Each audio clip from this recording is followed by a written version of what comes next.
You can bet in a heartbeat that I make quality videos. You know those anime meta posts along the lines of, "I was born with pink hair. The doctors told my parents I was a main character, and ever since my life has not known peace from demons or spirits or sports competitions or harems who find me."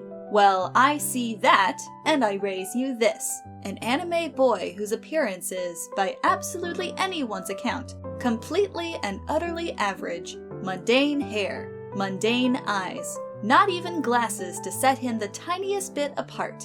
A simple, unmemorable, unrecognizable civilian among a backdrop of millions. And he has a lot of passions, and a lot of ambitions, which he hones every chance he gets. He's dabbled in sports and archery and cooking, and just about anything you could wrap a competition around. And he's competed in many of these, every chance he gets, with all of his passion and all of his might. He's crushed by the competition every single time, until one day, something clicks for him. Something that should have seemed obvious from the start, and yet never was. As though everyone, including himself, was unwittingly blind to it. It clicks when he realizes every kid who's beaten him in competition, every kid who's gone on to fame and glory and acclaim, has been some candy-haired, gel-spiked, ridiculously dressed fucker. There's some trend there that this main character boy can't explain and can't understand, but he decides, this one time, fuck it, he'll play along too. He's got a model train competition in 4 days, and he's got nothing more to lose. He hits up the department store, buys the pinkest, noxiousest, fruitiest hair dye he can find, the spikiest hair gel available, and the gaudiest clothes on the thrift rack. He enters the model train competition, looking like a bubblegum gajinka, and he wins. Suddenly, the other candy-haired contestants notice him. They talk to him. They pledge rivalries. Girls notice him. Judges applaud him.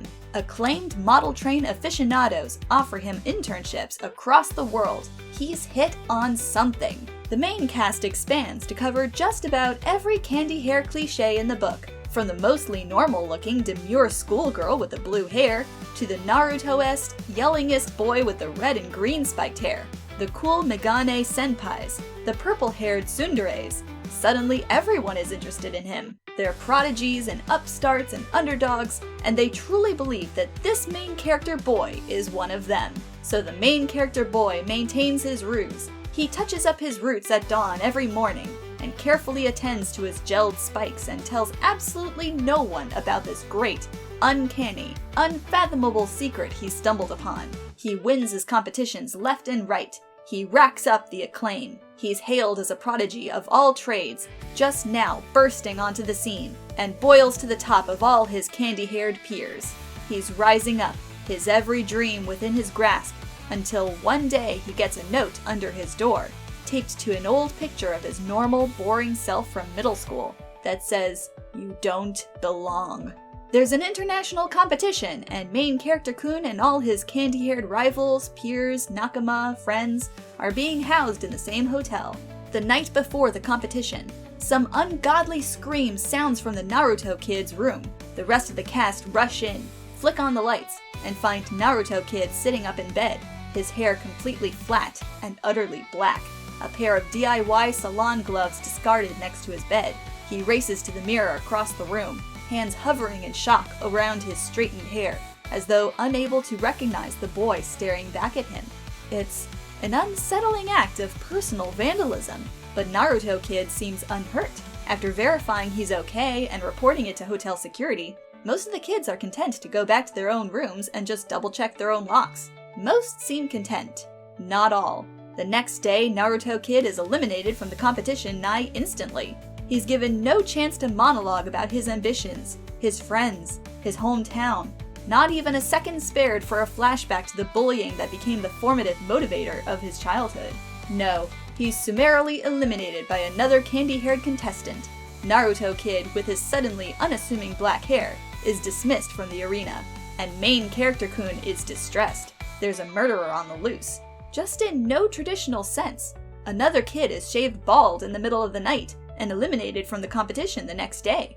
colored contact lenses go missing, and suddenly the red-eyed yandere girl doesn't have a leg to stand on. She's sent home without the slightest bit of fanfare. Someone funnels bleach into the sprinkler line, and a triggering of the fire alarm leaves a whole arena of contestants doused in the ruinous fluid.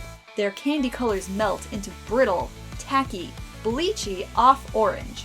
Not a single one survives that night's rounds of eliminations. Main character Kun is still pink. He's still gelled.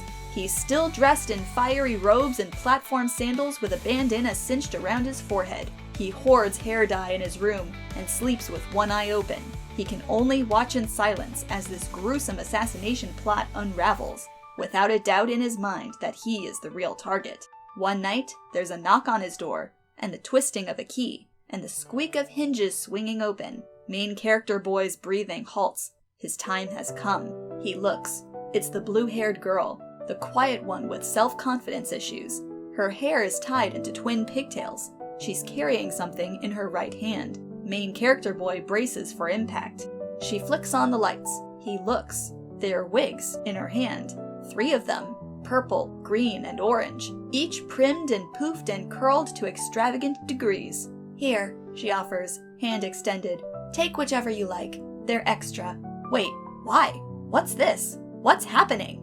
She takes a step forward, and she shuts the door behind her. With her free hand, she grips the blue hairline at her scalp, and she pulls back gently, revealing netting. She drops the blue hair to the ground and pulls the netting free from her forehead, and a loose, unassuming bob of perfectly black, perfectly normal hair falls around her shoulders. She's unassuming in every possible regard, mundane in every sense, a girl to blend into the backdrop of millions. We're not going home yet, she says. Not you, and not me. Chrissy, I want you to know I'm in love with this. The comb and the dye are in fact the real anime weapons of this series. I'm so glad they're wielding them as such.